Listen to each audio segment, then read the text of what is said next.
가시덤불과 엉겅퀴를 낼 것이라.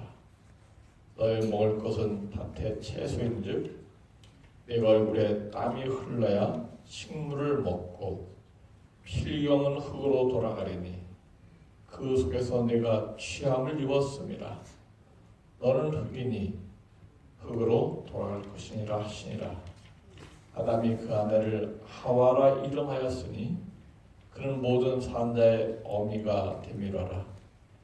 여호와 하나님이 아담과 그 아내를 위하여 가죽옷을 지어 입히시니라. 아멘. 예, 우리가 이 구속의 역사의 교훈을 우리 표상을 통해서 함께 공부하고 있습니다. 우리 창세기 3장 15절에 발꿈치상할 여인의 후손이 바로 예수 그리스도를 상징한다는 그런 말씀의 내용을 듣게 되었습니다. 그래서 이 발꿈치가 바로 구속의 경륜과 복음에 대해서 십자가를 얘기하는 가장 중요한 단어가 되었고, 또 이 창세기 3장 18절에 아담이 죄를 지음으로 말미암아 생겨나는 것이 가시덤불과 엉겅퀴. 그래서 이 가시가 하나님께서 원래 창조한 것이 아닌 것을 우리가 이 성경 말씀을 보면 이해를 할 수 있겠습니다. 그래서 선인장의 가시, 아카시아 나무의 가시, 그것은 처음부터 하나님께서 사람을 찔르게 만들고 또 해코지하게 만들고 그렇게 한 것이 아니다. 그것은 언제부터 생겨났을까요? 아담 하와가 죄를 범한 이후에 생겨났다. 이렇게 성경은 기록하고 있습니다. 그래서 우리 가시는 죄의 결과로 말미암아 생겨난 것으로서 나무가 자기를 보호하기 위해서, 그래서 이 선장이 자기를 보호하기 위해서 고슴도치가 가시가 있잖아요. 보니까 동영상 같은 데 보니까 사자가 조그만 놈을 어떻게 할 줄 몰라 그렇게 이렇게 잡을까 저렇게 해볼까 이렇게 바로 툭툭 건드려도 돌돌 말하고 가시를 딱 뿜고 있으니까 한번 깨물었다 또 가시가 또 도망가고 그래갖고 결국은 잡아놓은 것을 포기하고 갚아진 것을 보게 되었어요. 고슴도치 가시, 그 고슴도치 가시도 역시 자기를 보호하기 위해서. 그래서 태초부터 만들었을까 고슴도치는? 하여튼 정확한 건 하나님께서 아시지만은 이 땅에 있는 가시덤불은 가시는 죄의 결과가 생겨난 것이다. 이렇게 생각해 볼 수 있겠습니다. 어떤 집사님이, 그래서 오늘 아침에 이 말씀을 연구하면서 어떤 집사님이 이 남자의 목젖이 언제 생겨났을까? 아담이 선악과 나무에 생겨났을까 했는데 남자의 목젖은 하나의 가시라고 생각한다면은 죄를 지은 다음에 생겨날 수도 있지 않았을까? 또 이렇게 추측해 보게 되었습니다. 정확한 것은 하나님께서 아시는데 우리가 이 가시는 죄의 결과가 생겨난 그때부터 생겨난 것임을 성경 기록을 통해서 확실히 알 수 있겠습니다. 그래서 이 아담과 하와가 가시가 돋다는 것을 보고 땅을 파고 밭을 일구면서 때로 가시에 찔리고 또 피가 흘리어지고 되고 그러면서 자기의 죄된 것을 다 깨닫게 되는 그런 하나의 기회가 되었을 것입니다. 그런데 이 가시덤불과 엉겅퀴, 여기가 왜 예수님의 십자가와 관련되어 있는가? 이게 복사한 것, 인간의 범죄 결과로 저주받은 땅에서 생겨난 것으로서 이 가시가 예수님의 어디에 씌워지게 되었어요? 머리에 씌워지게 되었습니다. 그래서 이 예수님께서 가시 면류관을 쓰셨다. 워낙 임금이나 왕은 보석에 달린 면류관을 쓰게 되죠. 그래서 그의 지위와 그 명성에 합당한 영광을 다 쓰고 있게 됩니다. 우리 하늘나라 가면 또 금멸관을 우리가 쓰게 될 것입니다. 그런데 이 예수님께서 이 땅에 왕으로 인류를 구원하러 그렇게 오셨을 때 사람들이 그에게 금멸관을 씌워드리지 아니하고 조롱하면서 군인들이 가시멸관을 씌워드렸습니다. 정말 우리나라 가시는 조그만데 이 열대지방 케냐나들은 갔더니 가시가 얼마나 큰지, 가시가 정말 이 손가락 가운데 손가락도 더 큰 가시들이 얼마나 많이 이렇게 날카롭게 나 있는지 몰라요. 예수님께서 아마도 그런 가시멸관을 머리에 쓰셨다 이렇게 생각해 볼 수 있습니다. 예수님께서 가시멸관을 머리에 쓰신 것은 죄의 결과와 저주를 뒤집어 쓰신 그것을 상징하는 가장 중요한 일표이다, 표상이다, 이렇게 우리가 좀 적용을 하면 좋겠습니다. 그래서 자신의 죄와 그 결과, 실수와 잘못을 누구께 뒤집어 씌웠어요? 예수님께 뒤집어 씌웠습니다. 그래서 우리도 예수님께 가시멸관을 씌워드리고 있나요? 지금? 어떻게 씌워드리고 있나요? 내가 죄를 다 짓고 실수하고 잘못한 다음에 우리 예수님께 뭐하고 있어요? 기도하고 있어요. 하나님, 제가 이런 죄를 졌습니다. 저의 죄를 주님께서 용서해 주시고 너를 사유해 주시고 치료해 주십시오. 누구의 이름으로 기도해요? 예수님의 이름으로 기도합니다. 네, 그렇습니다. 그래서 우리가 내 죄의 모든, 내가 죄는 지어놓고 그 모든 죄의 결과를 누구께 뒤집어 씌워요? 예수님께 드리고 전가시켜서 용서받는 것. 그것은 내가 내 몸에 있는 가시를 하나씩 빼갖고 예수님께 드리는 그런 일을 우리가 지금도 하고 있으며 그것이 안에 구속의 복음이고 경륜이다 이렇게 볼 수 있겠습니다. 창세기 22장을 잠깐 좀 먼저 보겠습니다. 창세기 22장. 창세기 22장 13절.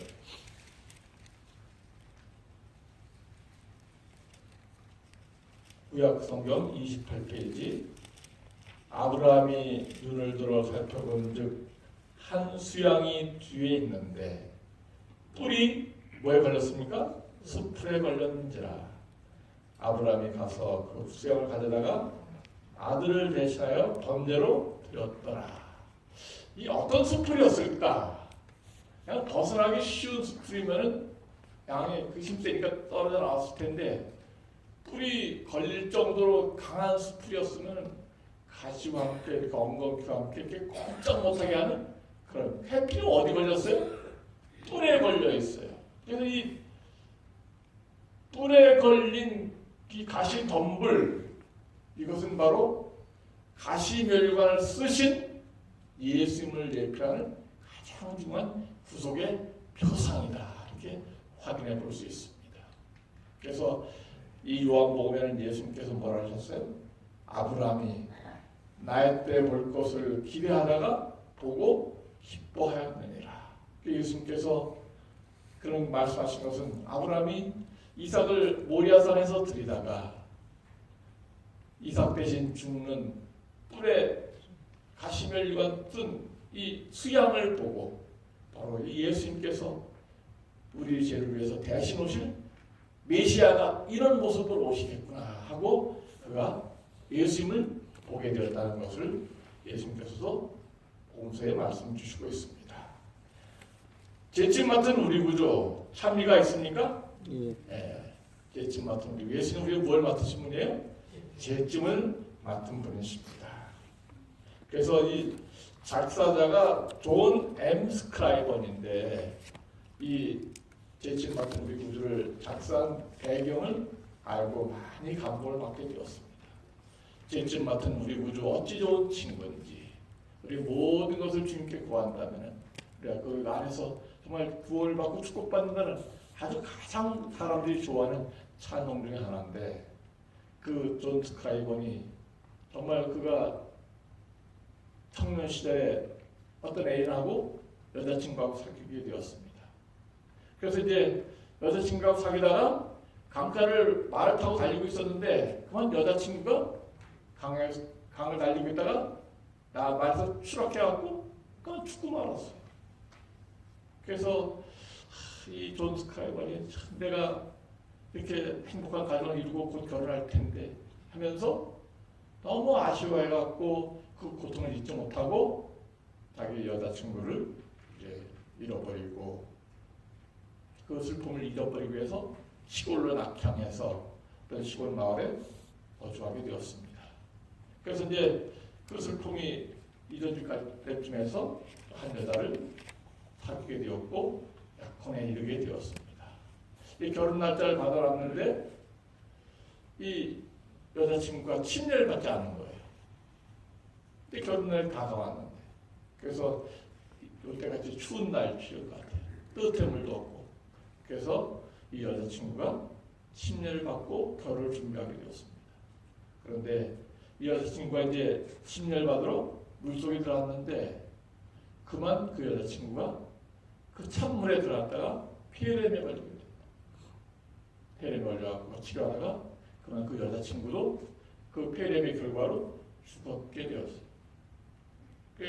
이 스크라이번이 한 명도 아니고 두 번씩이나 그렇게 사랑하는 자기 결혼할 대상자를 잃고 난 다음에 너무너무 절망에 빠져있을 때, 그 고통에 대해서 시련에 빠져있을 때 그가 그 고통을 이기면서 기도하면서 작사한 작사 내용이 죄짐 맡은 우리 구주. 정말 스크라이번은 자기가 도대체 무슨 죄를 졌길래 내 사랑을 낳은 자 여인이 두 번이나 이렇게 내 곁을 떠나고 죽도록 만들어 하나님께서 허락하셨을까? 자기의 죄책감을 많이 갖고 있었지만은 그러나 그 죄책감을 예수께 드리는 죄짐 맡은 우리 구주를 찬양하면서 그 슬픔을 이겼다. 그런 우리 작사 동기가 기록된 것을 읽게 되었습니다. 우리의 모든 슬픔과 우리의 모든 고통을 지시고 가시멸관 쓰신 예수님 우리 꼭 기억하시고 내 몸에 난 가시들, 내 몸에 있는 암덩어리들, 내 몸에 있는 모든 고민들, 죄의 결과로 인한 고민들, 모든 결과들을 오늘도 예수의 머리에 올려놓을 수 있는 그런 축복의 시간, 우리는 가벼운 우리 마음걸음이 될 수 있도록 책임을 예수께 드릴 수 있는 죄짐 맡은 우리 구주를 믿을 수 있는 우리 모두가 되길 간절히 바랍니다.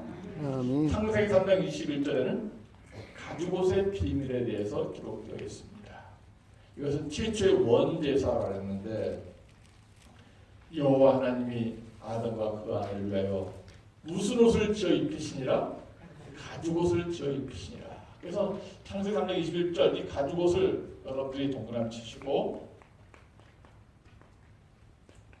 이것은 명월의 제사절의 시작.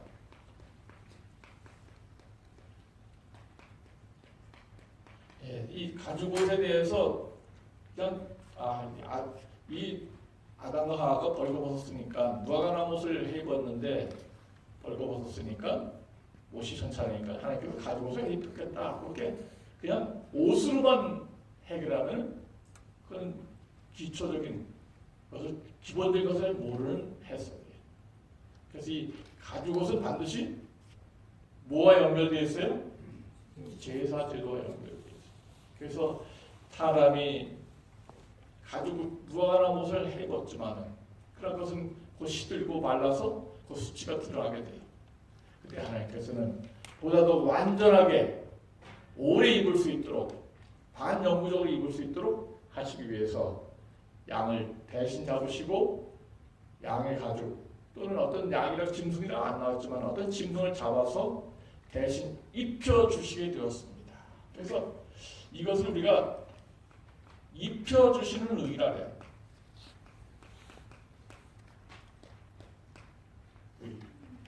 입혀주시는 의. 그래서 죄인이 부끄러움을 그대로 드러낼 수밖에 없지만은 예수님께서 하나님께서 돈도 안 받고 공짜로 거저 주시는 죄인을 입혀주심으로 말미암아 죄의 수치를 가려주시는 하나님의 그 기본적인 가장 극진한 사랑이 나타나는 것이 바로 이 가죽옷이란 단어다 이렇게 볼 수 있겠습니다. 그래서 범죄한 아담과 하와를 위해서 하나님께서는 하나님의 의를 덮어주시고 그리고 하나님께서 십자가로 말미암아 여기 하나님의 대책 찾아오셔서 짐승 양의 가죽을 입히셨게 되었습니다. 그리고 이 예수님께서 이 가죽옷을 통해서 그들의 죄를 가려주심으로 말미암아 예수님은 세상 죄를 지고하는 하나님의 어린 양이 되었습니다. 3번에 있는 내용, 3번에 3번 예수님은 십자가에서 옷을 벗김당하게 되었습니다. 왜 그랬을까? 범죄한 인간에게 옷을 입혀주시기 위해서. 그래서 거기 뭐라고 되어 있습니까? 입혀주시는 의라고 되어 있어요. 그래서 예수님께서 우리 십자가의 모습을 보면 예수님이 아래를 가린 것처럼 보이지만 그것은 화가들이 그린 거예요. 십자가에 못 박혀 죽일 때는 남자든지 여자든지 누구든지 상관없이 다 완전히 나체로 해갖고 그렇게 십자가 못 박혀 죽여서 완전히 수치와 그들 비참함을 사람들이 느끼게 만들었어요. 정말 고통, 너무 육체적 고통이 심하니까 그런 수치를 당할 겨를도 없었을 것입니다. 그런데 예수님은 사람이 아니라 하나님이셨어요. 하나님이 인간에게 벌거벗김 당하고 수치를 드러내는 모습 얼마나 하나님께서 창피하셨을까요? 그런 모욕과 창피를 당하신 것은 나에게 무엇을 해주시기 위해서 예수님께서 만드신 의의 옷을 입혀주시기 위해서이다. 우리 모두가 그 옷을 입고 하늘나라 갈 것입니다. 하늘나라 갈 때 우리는 이 옷 입고 갈까요? 이 옷이 안 갈 겁니다. 우리가 갖고 있는 옷 다 갖고 나갈 거예요. 예수님께서 우리를 위해서 옷을 다 준비해 주실 것입니다. 우리는 흰 옷을 입고 하늘나라에서 영원히 하나님께서 주신 옷을 입고 하나님을 찬양하게 될 것입니다. 우리가 그것은 바로 공짜로 주신 옷이에요. 우리 저 뒤에 캐비넷에 가면 찬양대 가운이 쫙 걸려 있어요. 그래서 이제 안식일날 찬양대를 딱 입장할 때 속에는 뭐 좋은 옷도 있고 나쁜 옷도 있고 때 묻은 옷도 있고 많은 옷들이 다 입고 왔지만은 각종 안식일 예배드리니까 깨끗한 옷을 입고 왔겠죠. 서로가 가격도 다르고 색깔도 다르고 다 옷이지만은 그러나 찬양대 입장할 때는 공짜로 준비된 옷을 딱 걸치고 가장 아름다운 모습으로 딱 입장해서 하나님께 영광 돌리게 됩니다. 그것은 바로 우리가 하늘나라 갈 때 준비된 예복을 입고 가는 가장 중요한 모습의 표상이다 이렇게 볼 수 있겠습니다. 4번 그룹들과 화영검이 있었습니다. 그래서 이 아담과 하와를 위해서 창세기 3장 4장 보면은 우리 3장 23절 창세기 3장 23절입니다. 여호와 하나님이 에덴 동산에서 그 사람을 내어보내어 그의 근본된 토지를 갈게 하시니 24절 이같이 하나님이 그 사람을 쫓아내시고 에덴 동산 어디에? 동편에 동편에 묻히시고요. 그룹들과 그룹의 동편에 묻히시고 두루도는 화영검을 두어 생명나무의 길을 지키게 하시니라. 그래서 이 24절에 나타난 세 가지 에덴 동산 출입문,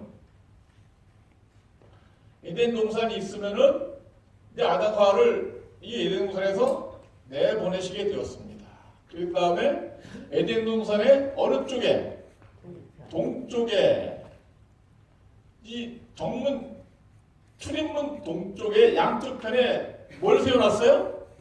그룹 천사를 세워놨습니다. 그리고 거기에 빛나는 빛, 화염검을 주셔갖고 두루 도는 화염검을 주셔서 에덴 동산을 감히 침범하지 못하도록 지켜주게 되었어요. 그래서 이제 아담과 하와가 에덴 동산을 쫓겨난 다음에 여기 하나님이 계신 이곳에, 죄가 없는 하나님이 계신 이곳에 예배드리러 오는데 어느 쪽 가서 예배드렸을까요? 동쪽에 와갖고 그룹들이 있는 데 가서 양을 잡아갖고 거기서 예배드리는 그런 제사 제도를 시작하게 되었습니다. 그래서 이 에덴 동산 동쪽 그룹이 있는 빛나는 빛 샤키나가 있는 이 빛이 바로 최초의 성소이다, 원성소라고 이렇게 보고 있어요. 그래서 하나님께서 모세 당시에 자, 성소를 지으라 그러시면서 문을 어느 쪽으로 냈어요? 동쪽으로 내게 하셨습니다. 그리고 하나님의 언약궤가 있는 곳에 그룹 천사를 2명 지키게 하시고 거기 빛나는 세키나 빛을 주시면서 이것이 이 성소, 원성소라고 이렇게 볼 수 있겠습니다. 자, 그래서 여기 의의 태양 대신 예수님, 태양을 등지고 하나님께 예배한다 그랬고요. 그 다음에 화염검은 셰키나, 샤칸, 히브리어로 샤칸이라는데 하나님의 말씀을 지키게 하는 그 사번 목적과 기능, 생명나무의 길을 지켜 영생하지 못하게 한다. 여호와 하나님의 가라사대 때 보라, 이 사람이 선악을 아는 일에 우리 중 하나같이 되었으니 그가 그 손을 들어 생명나무 실과를 까먹고 뭐 할까 하노라? 영생할까 하노라. 창세기 3장 22절에 영생할까 하노라. 여기다가 여러분 3장 20절 동그라미 하시고, 아담과 하와가 이 에덴 동산 동편에 딱 몰래 들어와갖고 생명나무 과일 따먹으면은 영원히 살잖아요. 그래서 하나님께서는 요거 몰래 들어와갖고 생명나무 따먹지 못하도록 두루두루 화염검과 빛과 천사로 지키게 하셨습니다. 아담과 하와가 영생하면 안 되나요? 예. 왜 안 돼요? 죄인이라서. 예, 죄인이라서. 우리 죄인은 영생하면 불행한 거예요. 그렇죠? 하나님께서 때가 되면, 적당한 때가 되면은 자기 하나님께서 부여하신 사명을 마친 다음에는 잠드는 것이 하나님의 목적이 될 수 있습니다. 그래서 이 사람이 인간의 수명이 70이요 강건은 80인데 정말 100세가 넘었고 200세 되도록 허리는 꼬부라지고 또 치매가 걸려서 기억력도 없고 그리고 제대로 걷지도 못하는데 죽지 않고 영원히 산다. 그것은 불행인가요? 행복인가요?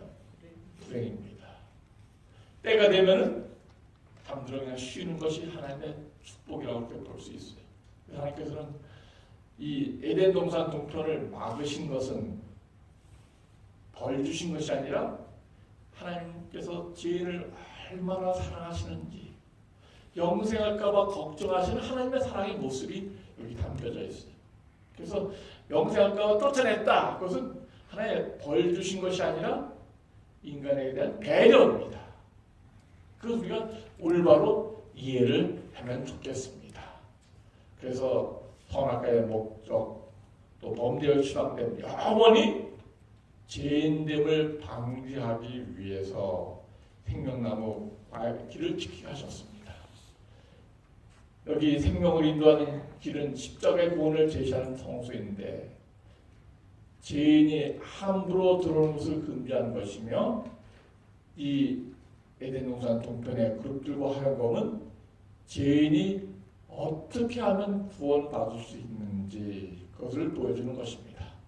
결론, 에덴 동편에 마련된 만남의 장소인 성소에 가죽옷을 입고 오는 아담과 그의 후손들, 얼마 후 자신들의 죄를 대신하여 발꿈치 상하실 메시아를 기다리는 마음으로 노아홍수 직전까지 죄의 용서와 구원을 위한 희생의 제사를 드리게 되었습니다. 그래서 이 에덴 동산은 어느 때까지 있었다? 노아홍수 때까지. 노아홍수 온 세상이 물로 뒤덮일 때까지 이 성에 있다가 하나님께서 하늘로 옮겨가셨다. 그렇게 우리가 이해하면 좋겠습니다. 그래서 이 구속의 경륜은 아주 놀라운 그런 복음이 되고 있습니다. 자, 우리 총정리 다시 한번 해보겠습니다. 발꿈치 상한 것, 십자가를 의미하는 원복음이 될 수 있겠습니다. 가시덤불과 엉겅퀴는 예수님께서 우리를 위해서 가시별관을 쓰실 것을 예표하는 구속의 표상입니다. 가죽옷은 나를 위해 대신 십자가에 죽으실, 세상 죄를 지고 하실 어린양 예수님을 표상하는 십자가의 복음입니다. 역시 그릇들과 하얀 검은 역시 최초의 뭐예요? 성소예요. 그래서 우리 죄인이 어떻게 하면 하나님 만날 수 있을지, 어디 와서 예배드리고 어떻게 예배드리면 좋을지 하나님께서 구원의 방법을 가르쳐 주신 성소, 오늘날의 교회가 될 수 있습니다. 오늘도 우리가 기도할 것입니다. 나의 고민과 나의 모든 부담과 내가 갖고 있는 모든 죄의 가시들, 암덩어리들, 그걸 질병과 고통의 모든 것들을 오늘 이 순간 하나님 아버지 앞에 예수님 이름으로 내려놓으심으로 말미암아 우리 모두가 해결될 수 있는 축복의 새 출발점 아침이 되기를 예수님 이름으로 간절히 기원합니다. 아멘. 기도하겠습니다.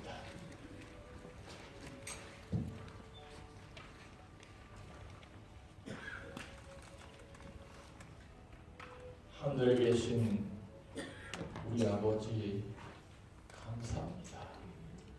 오늘 새벽 미명에도 저희를 잠에서 깨워주시고 죽음에서 부활을 경험하게 하시며 새 생명 주셔서 감사합니다. 아멘. 오늘도 우리에게 주신 이 새 생명 하나님께 영광 돌리고 또 죄의 가시 우리 몸에 있는 죄의 결과들 예수님께 드림으로 말미암아 우리가 깨끗이 치유함받고 회복될 수 있는 구속 영생을 맛보는 축복의 하루 시작하게 해 주시옵소서.